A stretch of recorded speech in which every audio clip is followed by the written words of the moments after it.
కొండేపి నియోజకవర్గం టంగుటూరు మండలం పొందూరు గ్రామంలో ఎన్టీఆర్ భరోసా సామాజిక భద్రతా పింఛన్ల పంపిణీ కార్యక్రమంలో పాల్గొన్న సాంఘిక సంక్షేమ శాఖ మంత్రి డోలాశ్రీ బాలవీరాంజనేయ స్వామి లబ్ధిదారుల ఇంటికి వెళ్లి వాళ్ళ యోగక్షేమాలు తెలుసుకుంటూ పింఛన్లు పంపిణీ చేసిన మంత్రి స్వామి ఈ పింఛన్ల పంపిణీ కార్యక్రమంలో మంత్రి స్వామి వెంట ఒంగోలు ఆర్డీఓ తహసీల్దార్ ఆంజనేయులు, టంగుటూరు మాజీ సర్పంచ్ బెల్లం జయంత్ బాబు, సీనియర్ నాయకులు బెజవాడ వెంకటేశ్వర్లు, మండల స్థాయి అధికారులు, గ్రామ నాయకులు మరియు సచివాలయ సిబ్బంది, గ్రామ ప్రజలు పాల్గొన్నారు. మనూరు అల్లుడు సార్ ఆమెతో పాటు వచ్చేసాడు.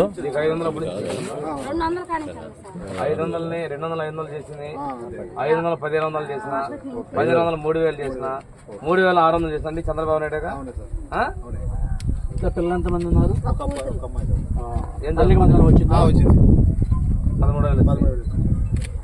ఇల్లేది మాకు ఇల్లు లేదు సార్, మా నాన్న వాళ్ళైతే కట్టుకుంటారా?